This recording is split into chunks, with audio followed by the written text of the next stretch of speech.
Hi friends, welcome back to my channel. My name is Sydney. Today we are going to be tier ranking every single book that I read in 2023. In the year of 2023, I read 100 books. I'm really proud of that. I wanted to hit 75 as my hard goal, but my soft goal was 100. I really was pushing to try to get 100, and I did, and I am really excited about it. So in just a few sentences per book, let's talk about every single book and where they end up in my ranking of the year. The categories are as followed. In the top, we have Simply the Best. These are books that are definitely either on my best books of 2023 or the honorable mentions, basically. Under that is really pretty good. Like, I love that book, but I didn't get that 5-star feel, you know? These are like solid 4-star books. The 3-star or like middle of the road tier is MERP. That's how I feel about it. It's just MERP. Underneath MERP, we have Not My Cup of Tea. These are just books that maybe I understand why people like them, but I just didn't like them for whatever reason. We'll get into it. And under that is Absolutely Not. These are books that were on my worst books of 2023, books that were really disappointing to me, ones that I definitely wouldn't recommend. I did not like really at all, and I am upset that I read them. Under that is Not Rated, because I did read a few books that I don't know how to rate it. We'll get there when we get there. And with that, we can get into the first book that shows up, which is Warbreaker by Brandon Sanderson. This one I think gets compared to Elantris in a lot of ways, since they were both Brandon Sanderson's like earlier works. Warbreaker in particular was just okay for me. With the point of views that we followed in this story, I didn't care about every single one of them. I was bored sometimes following a particular point of view. The pacing just felt a little bit slow for me, but one character in particular, I think his name is like Lightbringer, Light something. I don't know. There was one character that really saved it for me. So it's not my cup of tea, but it is MERP. I feel MERP about it. Next is Clockwork Prince by Cassandra Clare. I don't know what it is, but it's just not my cup of tea. I think it's just the setting that this little series takes place within the Shadowhunters world. For whatever reason, I just much prefer the Mortal Instruments in comparison to the Infernal Devices. So I just didn't love it. So it's just not my cup of tea. Next, we have 3 books in the Throne of Glass series. Throne of Glass, Crown of Midnight, and Heir of Fire. I feel really pretty good about all of these. I think that this whole series is actually going to be in the really pretty good, because like, how do I even talk about this series? I love that we're following like a badass female assassin. I love Selena as a main character, and her abilities, her cunningness, like everything about her and what she does to drive the plot forward. It's just, it was exciting the whole time. I had a good time. It's not simply the best because there's just books with simply better writing. At times, I think the series gets a little bit repetitive, a little bit long for what it is, but ultimately I still had a great time reading it. I read them simply for fun, and that's what I did. I had fun with it, so they are really pretty good. Next, we have Confessions, and this was a book that I read in my Reading Booktubers Best Books of 2022. This one is also really pretty good. Some of these plot twists were absolutely bananas, and I still think about them so fondly. This is a great book. Finally, my pride and joy. Okay, we have Ruin, Valor, and Wrath, and if you know anything about me, you know that all of these are simply the best, and I love that these are the first books that I'm putting up there because they are my best books of 2023. There's nothing I would change about anything in this series, and it made Lil Me, who grew up playing Skyrim, so happy. Like, the characters, the plot, the politics, the world building, everything in here is literally simply the best. Next, we have Ice Planet Barbarians by Ruby Dixon. This one, am I gonna put it in really pretty good or MERP? I mean, okay, so this one is kind of going in between really pretty good and MERP. If you have seen the Weird Words episode where Caleb and I read this book together and we discussed it, I'll try to remember to link it down below, but it's on my channel somewhere. We both had issues with the ending of this book. I personally also had issues with the beginning of the book. It kind of felt a little bit disjointed a lot of the time, but it was still so much fun. Like, I'm going to put it in MERP simply because of like the writing and the jarring beginning and ending. Like, I think that there are things that could have been done differently, but ultimately it was so much fun. Next, we have The Decagon House Murders. This one I'm going to put in, okay, I'll put it in really pretty good, because this is basically a like, and then there were none left or something by Agatha Christie. Yeah, and then there were none. It's kind of like playing on that story, and the characters were really well written, and all of the plot twists at the end, how everything got revealed and came together, it really was quite impressive. So I'll put it in really pretty pretty good. I just don't know if mysteries are like my cup of tea typically, because I'm an impatient person and I just don't have patience for them, I don't think, but I really liked it. Next is Barbarian Alien, and this one is just not my cup of tea. When comparing this one to the first one, this one just didn't really have anything going for it. There were like a couple funny moments, but it was kind of a slog and not a lot happened in it, so it's just not my cup of tea. Next we have Court of Silver Flames. I'm going to put this in either really pretty good or MERP. I think that I'll put it in MERP, but it's like MERP and a half because this book was too long. I think that there were a lot of scenes that could have been omitted or edited down. Yes, it's a very spicy book as well, and that's fine. That's all well and good. But the only parts that I really, really loved were towards the end when the female warriors were going on and the challenge that these women were facing. Like, the women empowerment parts of this book were absolutely phenomenal. Loved that. But the rest of it just kind of felt like it was taking a while. So I liked it. I didn't hate it. I feel a little bit MERP about it. MERP and a half, if you will. Next is If We Were Villains by Emma Rio. This is simply the best. This is in my best books of the year. I love the pretentious writing and the pretentious characters, how they slip in and out of Shakespearean prose. I loved the plot twists at the end. Everything about this just kept me reeling and reading. I loved it. Death by Dumpling. I feel like I need a category in between really pretty good and MERP, and I'm not restarting this, so we're just gonna forge forward. But Death by Dumpling, I'm going to put in MERP. It's a cozy mystery. I really did have a good time with it, but it's nothing that was really memorable other than how cozy I felt while reading it. Like, I will continue this series and read more by this author because I really loved how I felt while reading it, and I really did like the writing, but I don't really remember anything about it. I'm gonna put it in MERP, but it could fluctuate between really pretty good and MERP as well. The Chalkman is simply the best. I had one of the best times of the year reading this book. Read it for a second chance author vlog where I previously read something by this author and I didn't like it, so I was giving authors a second chance. I chose The Chalkman and it was one of the best thrillers that I read all year. Next is Severance by Ling Ma. This is going to be really pretty good, even though it was I think I did give this book a 4-star rating, which is accurate because the writing is absolutely stunning and the book itself is really beautiful. But with me being an ICU nurse and living through the pandemic, reading pandemic style books is just a little tired for me. Like, though it was a really interesting take on it all, I think I had different expectations going into it. However, how it was written and what Ling Ma was able to say in this story was phenomenal. It was so good, but it definitely didn't get like that simply the best feeling for me. Probably just because of my own physical life, you know? Next is Frankenstein by Mary Shelley. This is gonna go in MERP just because I love the story, love the message, but there were parts that were just meandery, and I think we spent way too long watching this family in the snowy mountains for what? Like, I think that chunk of the book could have been cut in a quarter and we would have gotten the same experience. The Weight of the Stars by Kay Ingram is next, and this one, I want to put it in MERP because I really did have a good time with it, but I have read many other YA coming of age style stories that hit me a lot harder than this one did. I do love Kay Ingram's writing and I do think of this book fondly, but I also kind of have forgotten about a lot of things. Next we have A Song for the Wild Built. This is really pretty good. I think this is a book that I'll read multiple times in my life and glean something new from it every time. I do think that maybe on my second read I could love it even more, but for now I do think of it fondly and I had a great time listening to it. Next we have Normal People by Sally Rooney. Oh, what do I want to do with you, Miss Rooney? I'm gonna put it in really pretty good because I do think that it's really pretty good. The book was a little bit of a roller coaster for me. I think that it started out a little bit weird. I didn't really understand why everyone was so obsessed with this book. Then it increased to oh, I'm actually kind of obsessed with this writing. I can get over the fact that there's no quotation marks, and I just really am enamored with how this book is being told. But by the end, it just went back down just a little bit. I think the pacing was a little bit odd sometimes, but ultimately I really did love the progression of both of the main characters' point of views.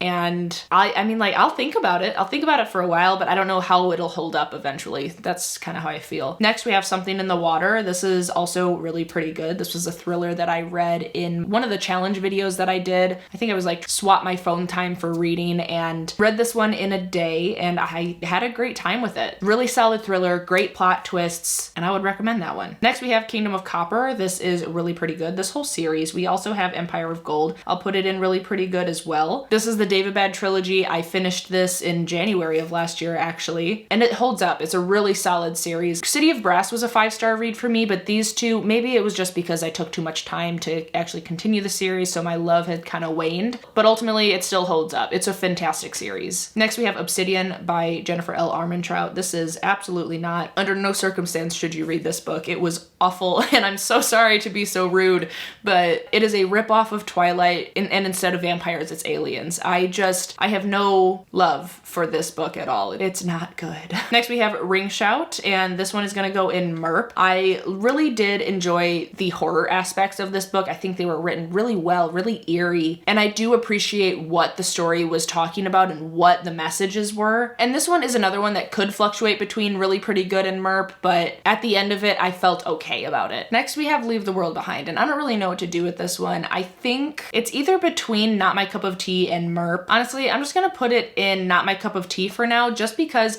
I mean, the way that it was written and told, it was in such a weird point of view that I just did not like reading, and I just didn't like any of the characters. And typically, like, even if I don't like a character, I can still appreciate, you know, like how they're written or find something else to enjoy from the story. But since I didn't like the characters and I hated how it was written, it just, nothing was really working for my brain. So I think I'll leave that there. Next, we have Minor Detail, which is an absolutely phenomenal book. I'm gonna put it in Simply the Best, actually, because I've been thinking about this story since I listened to it. It is an absolutely heartbreaking story, but the way that it was written, the way that it was told, going back to all these minor details that, you know, is obviously the title of the book, like, it is phenomenal. It was a really, really great story, and I've thought about it every couple days since I read it. Next, we have Ace by Angela Chen. This is gonna go in not rated because it's a nonfiction about asexuality and sort of like a little, like, not a handbook, but it really is sort of just a phenomenal resource to learn more about what asexuality is, because I would venture to say that 80 to 90% of the population are misinformed about it and don't really understand it. And to that, I say you should read this book because it's great. I would give it 5 stars, but since I'm just gonna leave it in not rated. Next, we have Piranesi, and this is Simply the Best. This was the first book I read of 2023 and ended up on my best books as well. So this book's atmosphere alone would give this 5 stars. It is phenomenally written, so exciting, and I think about it all the time. I love this book. Next, we have Project Hail Mary by Andy Ware.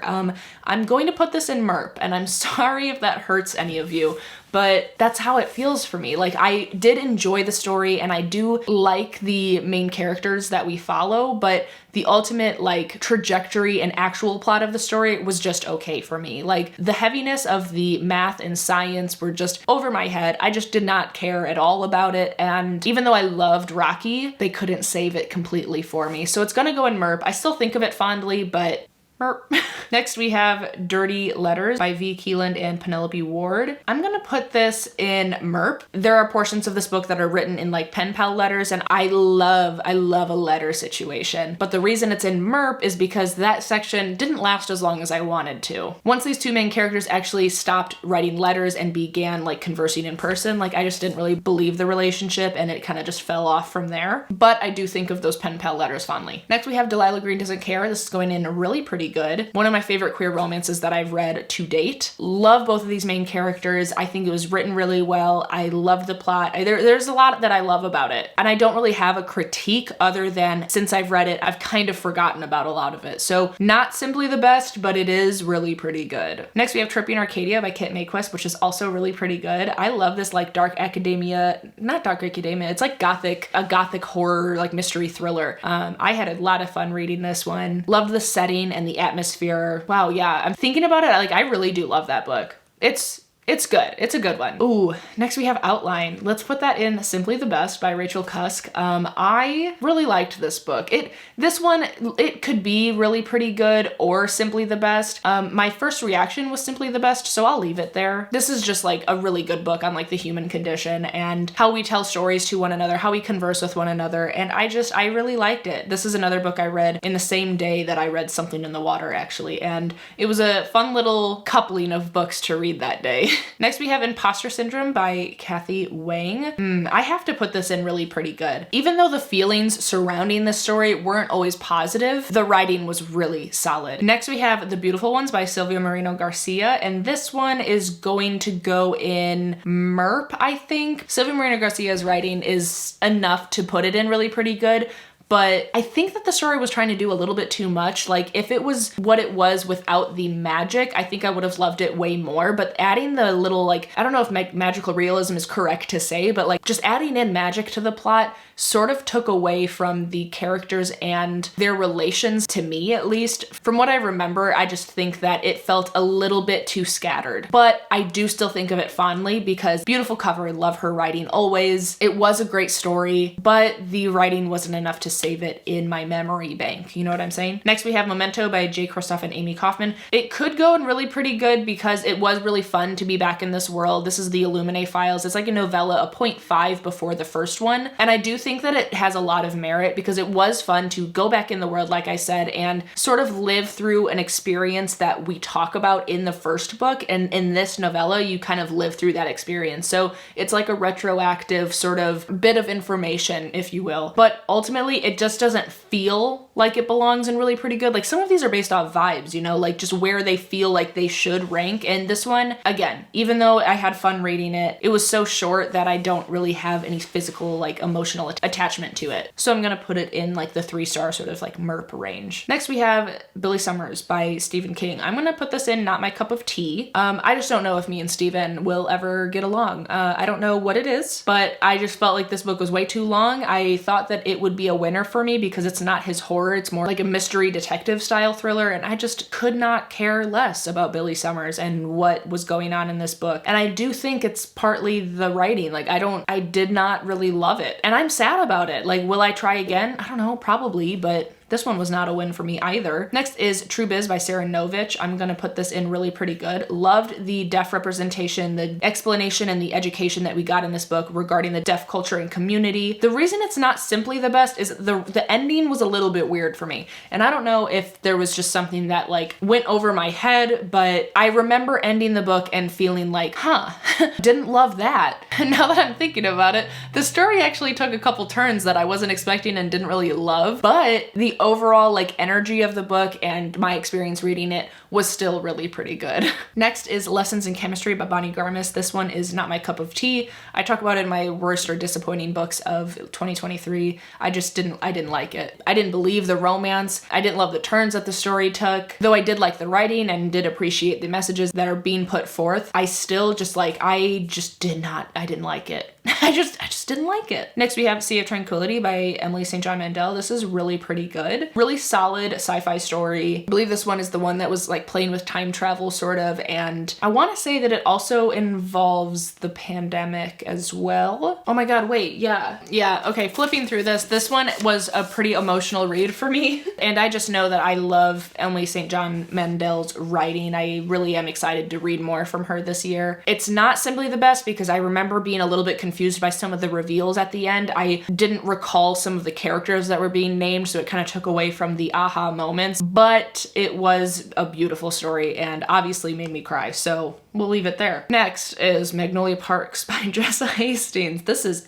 absolutely not. This belongs, can I move it over? No, I can't. Can I move that? Oh, perfect. Okay, that belongs in first spot of absolutely not. I'm so sorry for all of the Magnolia Parks girlies out there. Like, I hope we can respect each other's decisions and opinions, but I just can't even describe how much I dislike this book. Yeah, it's just toxic for toxic's sake. There's no growth, there's no explanation, there's no nothing, and I can't waste my breath on it anymore. I'm sorry. Bitter by Akwaeke Emezi is really pretty freaking good. I enjoyed this little YA, maybe middle grade. I don't know what the exact category is. It's a college age person, so maybe it is YA, but it is the sort of prequel to Pet by the same author, and I like both of them equally. They are both solid 4-star reads, and I think of them very fondly. Next we have Women Eating by Claire Coda. This one I think is going to be Merp, because I do love the idea of the story. It's a vampire trying to like live as a woman and an artist and trying to hone in these different skills. And it's a really cool premise, but I don't think that the writing or the story did any justice to it. Surface level sounds absolutely amazing. Sounds like something I would love. And it just like fell really flat. It was just a middle solid of the road, like 3-star read for me. And I was a little bit upset about it. Next, we have Part of Your World by Abby Jimenez. This one is going to be, can I get it up there? It's going to be in Simply the Best. One of the best romances I read all year, for sure. The happy parts of the book were written just as good as a heartbreak portion. Like, it was really one of the best romances I've ever read, honestly. I have nothing negative to say about it. Next, we have The Book Eaters, and I kind of want to put this in Simply the Best because I wanted to, I mean, it's really pretty good. Ooh, it was like a solid 4.5 read for me, okay? Like, this is either really pretty good or Simply the Best. I wanted to put it on my honorable mention. I think let me put it at Simply the Best for now. We'll see how it looks at the end of the video, but I loved The Book Eaters. I thought it was just the perfect amount of like eerie horror and like culty vibes that even though it had like a slower start in the beginning, like I think about this book quite often. I actually kind of love this book a lot. And so I'm gonna leave it there. I'm gonna leave it there. Next we have Lesbiana's Guide to Catholic School. I think that this one, honestly, I've kind of forgotten like most of this book. I'm gonna put it in Merp because I think it's similar to Way to the Stars by Kay Ancrum. I know I had a really good time reading this book. Like, for the life of me, I don't recall. I do not recall, but I know that I had a positive reading experience, you know, so I'm gonna put it mid-range. Next we have The Measure by Nikki Ehrlich. This is gonna go in really pretty good because I sobbed for the last 75 pages of this book, like ugly cried. The reason why it's not in Simply the Best is because there is just one point of view in this book that I could literally care less than anything about. It was some like politician and it was maddening. It was maddening being in his head and I just could care less. Every single other person in this book, like I loved it. I love the writing. And I really wish that that one politician's voice wasn't in here because I think this book could have been in my best books of the year if it weren't for him. It's a really, really good book. Next we have You Made a Fool of Death with Your Beauty. This one is going into Simply the Best, like for sure. One of the best books that I read last year. I sobbed like a baby reading this book and it is simply the best. I talk about it a lot in my best books of 2023. But it talks about grief in such a way that I've never felt more like validated. And I could, every time I talk about this book, I could start crying at the drop of a hat. So we're gonna move on. But it was really good and I loved it a lot. Same with Black Cake. This book is also simply the best. Had such a good time reading this book. The messages, the quotes, it's so beautiful and I loved the family aspect. I loved the learning from past generations aspects. Like this is a book that I would choose for more people to read. I think that it's criminally underrated. Next we have Carey Soto Is Back by Taylor Jenkins Reid. It's either going to be not my cup of tea or Merp. I think I'll put it in Merp. I historically love Taylor Jenkins Reid's books because of her character development and writing, and I just didn't find that I cared about Carey Soto. Like I don't know if maybe she wrote her differently or what was going on. Maybe it was a me thing, but like I love tennis, so I thought I would like it, but I just did not like how she wrote her characters in this book. I just really felt really disconnected from everyone. Next we have House of Hunger by Alexis Henderson. This is also a Merp, maybe not my cup of tea, depending. It kind of fluctuates between those two. I'll leave it in Merp though because the idea is really cool. I love Alexis Henderson's writing. The scenes that involved like horror aspects, especially like the blood and everything, like I actually felt sick a couple times. So like it obviously is written really well, but ultimately the plot just, it left me wanting. I really wanted more from it and I was just a little let down from where we ended up going and how it played out, I guess. Silver Under Nightfall by Rin Chipeko. This one I'm gonna put in Simply the Best because this was another one that I could have put in my honorable mentions. Like I am kind of obsessed with this book, all right? I can't wait for the sequel to come out. This is the best polyamory book I've ever read. It is discussed and portrayed in such a healthy, positive way that I think more people should read it. Plus it's, I mean, vampires, they're phenomenal. The magic system, the politics, everything was really exciting. These three main characters though, like, I would die for them. I love them. I love them a lot. Can't wait to read more about them. Next we have We Spread by Ian Reid. This one is going to be simply the best again. This is one that I read for my Booktuber's Best Books of 2022 video in January, and it still ended up in my Best Books of the Year. This book is horrifying, talks about dementia and your memory slipping, and it is scary. It is really nonsensical and like a little bit fever dreamy.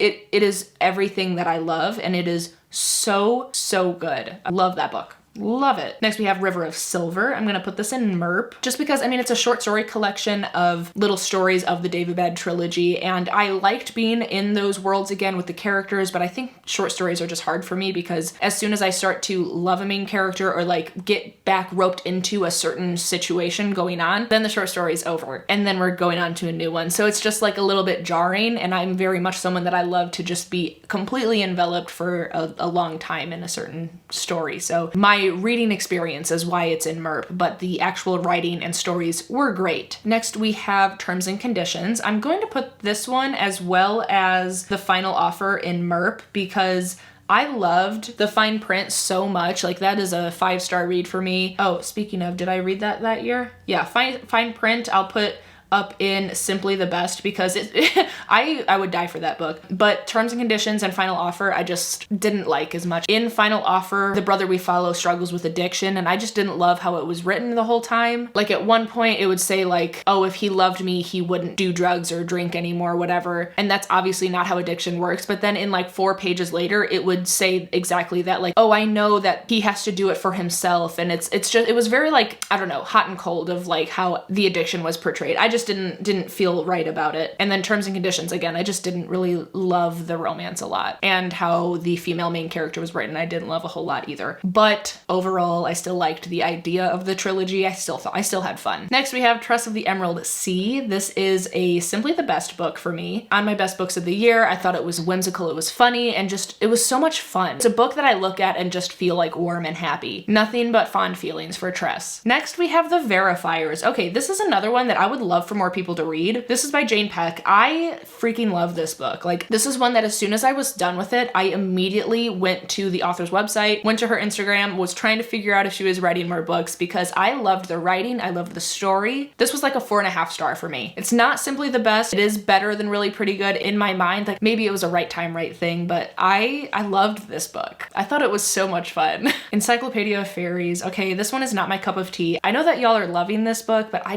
don't get it. I'm sorry. I understand that the like atmosphere and the mood was good, but I felt like the plot was sloppy and I didn't really understand how we got to anywhere. Like I didn't understand the progression, and I didn't like it. I didn't like it. Next we have The Crane Husband by Kelly Barnhill. This is another one that is simply the best in my honorable mentions of the year. The fact that Kelly Barnhill was able to make me feel so much for characters in 118 pages is phenomenal. Like I would die for these characters. I love how this book was written. The magical realism was honestly some of my favorite that I've ever read, and I think that this book should be read by more people as well, especially if you like magical realism. It was a definite win for me. Next we have The Spite House by Johnny Compton. This is MERP. I like a haunted house story, but ultimately I just kind of have forgotten this story. Like I don't recall anything that I could tell you that I really loved, but also nothing that I overtly did not like. So I'm gonna put it in MERP because it's like a middle of the road book, because I know that it was good, but it wasn't great. Next we have Wayward by Emilia Hart. This is really pretty good. Loved this like subtly witchy feminist story about like female liberation in so many different centuries of these women that we're following. I think of it so fondly. I really loved Wayward. Next we have Looking Glass Sound by Catriona Ward. That is really pretty good. I read this one as an arc in the beginning of the year, and just in true Catriona Ward fashion, it's fever dreamy, but this one is like fever dreamy but make it pretentious and also extremely heady. Like this book I loved because I love that type of book. That is just who I am. It was so much fun and confusing, but like in the best way. She's probably one of my favorite authors at this point. I love her books. Next we have Kaike. This is by Vishnavavi Patel, and I freaking love Kaike. I'm so glad that I read this book. This is a book that I think I'll own forever because every time I think about it, I just get like warm and fuzzy because I really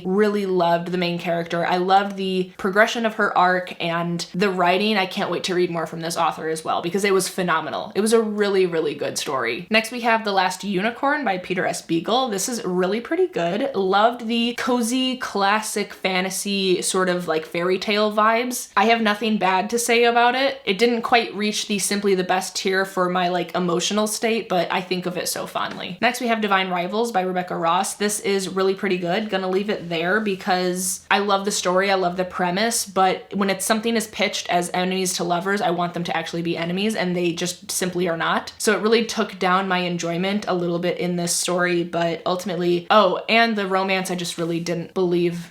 But the story and the writing were great. Next we have Alone with You in the Ether. I think if you were to ask me 6 months ago, this probably would be in really pretty good. And I almost just put it down to MERP, but I think I'll leave it in really pretty good because I think that the writing itself and how mental illness was talked about in this book, or just written, I don't even know if it was really like talked about, you know, but how these main characters were so messy, especially our female main character was just so messy, but like so raw and real. Like I think that it was a really solid book. Not always a comfortable read, but upon reflection, I'll leave it in really pretty good. Next we have The London Seance Society by Sarah Penner. I think I'm gonna leave this one in MERP. I had a good time with it, but there's so much about it that I have forgotten, and the things that I do remember about it are just not all positive. Thinking about it, like I'm remembering certain scenes that I did enjoy. Like I liked the final scene, but there were things in the plot that just came too easy or just convenient for the plot to move forward. So I'm gonna leave it in MERP. Next we have Last Tale of the Flower Bride by Roshni Chokshi. This one I'm going to put in really pretty good, simply because the male point of view that we follow is a little bit pretentious, kind of reminiscent of The Starless Sea in a way, and I really, really loved that for it. The book had this like air about it that was just mysterious fairy tale intrigue, and I remember thinking that the atmosphere was written really well, and though the plot twists weren't surprising, they were still fun. Our Share of Night by Mariana Enriquez. This is also really pretty good. Though I understand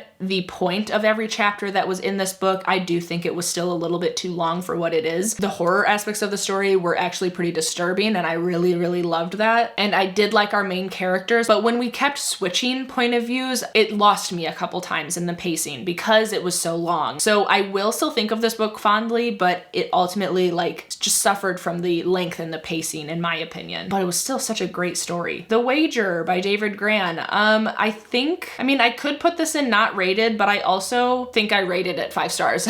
I don't remember if I actually rated it or not. I'll leave it down in not rated just because it's a nonfiction, but this is a phenomenal nonfiction, like reads like a fiction book because David Gran is phenomenal. The amount of work that went into this story, I could just imagine was tremendous. So if you're looking for more nonfiction, like I definitely recommend that one. Next we have Emily Henry's Happy Place, and I'll put this in really pretty good. I think this is one I need to reread. Like I think that it warrants a reread in 2024 because maybe I just was like a little bit romanced out the month that I read it, but it just fell a little bit flat for me, and everyone loving it so much is making me feel like that's the case. So even though I love her writing and her banter, I don't know, it just something was missing for me. But again, I think I need to reread it to make sure that like my thoughts about it are true. But of course it's still an Emily Henry for me, and I love Emily Henry. I love everything she does, so I'm gonna leave it there. Next we have Violin Conspiracy. I'm also gonna put this in really pretty good. This is like a thriller about a Black musician whose priceless or like very expensive violin goes missing, and he has to go, he gets a ransom note for it, like he's trying to find it, and the FBI gets involved, and it's really a solid thriller. The only reason it's not simply the best is because some of the plot twists were just really obvious and upsetting that it was so obvious, but I still had a great time reading it, and I really liked the writing. Next we have None of This Is True by Lisa Joules. This is going to be in Simply the Best. This on top of Chalkman by CJ Tudor. Both of these were the best thrillers that I read all year. Truly felt disgusting while reading None of This Is True, and it was a great experience. Loved it a lot. It was really a really well-written book. Next we have Fourth Wing by Rebecca Yarros. I want to put this in Simply the Best or really pretty good. I think I'll put it in Simply the Best just because it's a little bit more empty. I had the best reading experience in a while reading this book. Like it was just simply so much fun. Iron Flame, on the other hand, where is it? Right here. I'm gonna put it in MERP because it was not as fun. I think this one suffered a lot. Iron Flame suffered a lot. There were a lot of plot twists in here that I just hated. I think that the book was way too long for what it was. I have some beef. I have some beef with Iron Flame for sure, but it's not any lower than this because I still had fun with the story. I will continue the series, but I really hope that the next one will, you know, change my mind a little bit. Deep as the Sky read as the Sea. This one is not rated because it was a DNF. Really sad about it actually, because it was one of my most anticipated releases of the year, but I got to whatever page I got to and was just bored to tears, and I don't know. I'll probably try it one more time before I get rid of it, but yeah, man, I'm upset about it. Next we have Yours Truly by Abby Jimenez. I'm gonna put this in really pretty good. Not as good as Part of Your World for me, but I still had a really good time. I liked the main characters. It's just this book suffered from the miscommunication trope in a really massive way, and it was about something that all it would take is one sentence and, you know, to spark the conversation. But no one said the sentence, and it was just maddening. It was a little bit upsetting, but I still loved the story and the characters. Next we have Inkblood Sister Scribe. I'm gonna put this in Merp. I think it still is a really pretty good story, but the magic within this book is still confusing to me. I don't think I'll ever understand it. I do like the characters and the idea surrounding this like magical library and these people defending these books with the last of their will, and you know, it's a really solid idea and I really had a good time with it, but I was confused quite a bit. It was a little bit confusing, and I don't know if that could just be a me thing, but I'm gonna leave it in Merp. Next we have The Only One Left by Rylee Sager. I'm gonna put this in really pretty good because I thought it was a really solid thriller. Really loved the setting of a coast in Maine. A really disturbing sort of storyline, but also Rylee Sager was like, how many plot twists can I fit in 10 pages? And he was like, at least 10. And he sure did. He sure fit a lot in that last little chunk of the book. I needed like a murder board to try to keep everything straight. There was so much going on, and I think since I was trying so hard to keep everything straight, it took away from that aha moment that I love in thrillers, you know? So I'm gonna put it in really pretty good because I loved my experience, but the ending was just like a little bit tough. A little bit tough. Highly Suspicious and Unfairly Cute. We're gonna put this in really pretty good as well. Really, really cute YA romance. Loved the two main characters. I felt like their communication was better than most adult romances at times. And I loved like the camping sort of like survival course aspect to the story. I thought it was really fun, and I think of this book fondly. Next we have Old Enough by Hayley Jacobson. This one is going to go in Simply the Best. I'm gonna put it in really pretty good actually, because there were parts of the story where the voice of either the main character or like her interactions with her college roommates was sort of like grating to me. Like I just don't always love how like late teenage or teenage girls like act around other people, like just a little bit shrill, you know what I'm saying? Like those were the vibes sometimes, but ultimately this book had a lot of phenomenal like coming of age sort of style vibes where our main character is finally feeling at home around other queer people where she herself has never felt welcome or like herself. And there's a lot of like growth of growing from this traumatic experience that she went through. And like there were times that I cried in this book because it was just so like close to home. Like I loved this book and I love Hayley Jacobson. I can't wait to read more from her. Next we have A 7-Year Slip by Ashley Poston. I'm gonna put this one in Merp, unfortunately. I know a lot of people loved this one.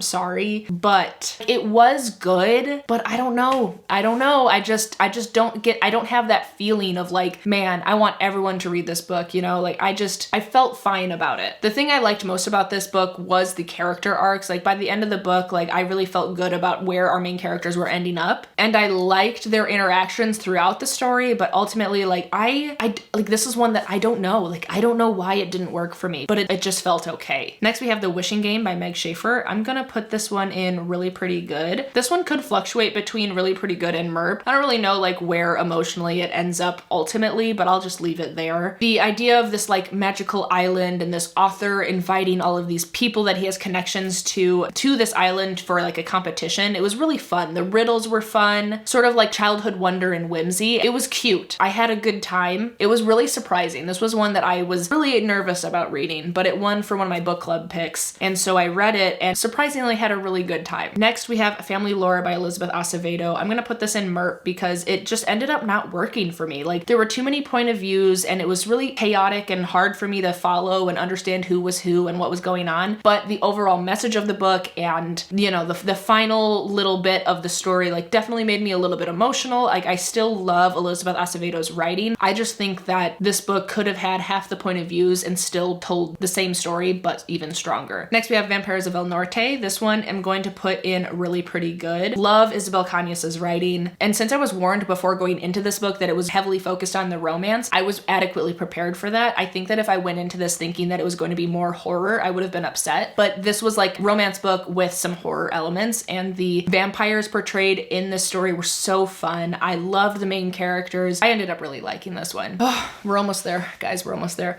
Next, we have Starling House by Alex E. Harrow. I'm going to put this in MERP because I was pitched a horror gothic atmospheric story, and I really think that it ended up feeling like a gothic fairy tale, like not as serious. There was no like horror aspects to it that I thought were present. Like, I still thought the story was good and fun, but that's kind of where it ended. Like, I love Alex E. Harrow's storytelling, but the writing in this one just, it could have been a little bit more eerie, a little bit spookier, that sort of thing. Next, we have Bookshops and Bone Dust. This one is going to be simply the best. I love the Legends and Lattes series so much. This book was just a warm hug again. And this one still has like the cozy pastries and the bookshop where our main character Viv like learns her love for reading. And there's also like a necromancer involved. Like, there's enough danger to keep me excited, and the characters are just what kept me around. Like, I love it. I simply love it. Next, we have The Unmaking of June Farrow. This one is also going to be in simply the best. I have to scroll so much to put these in now. This book,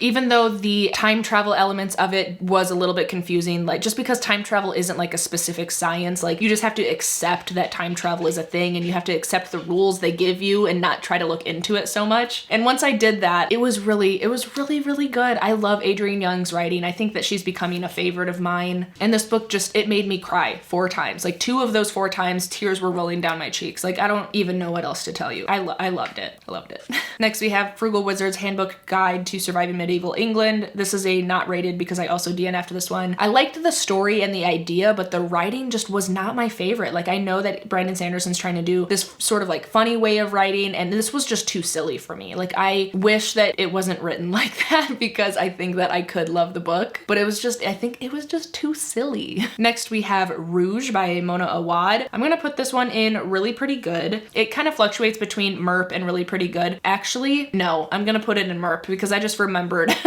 more things that I didn't like about it. So this book has like 2 timelines. It's like the present day timeline where our main character has lost her mom and she's getting roped into this like beauty spa that these people are like, you know, giving her these like treatments to have the perfect complexion, and like it's just heavily talks about like what we do to be beautiful and what we're willing to give up, sort of thing. And the conversations around like the beauty industry were really well done. I really loved that part of it, but the other half of the book was like sort of retrospective, and I hated the parts of the book where we were in our main character's like younger self. Like, I really didn't like those parts at all. I thought it was silly.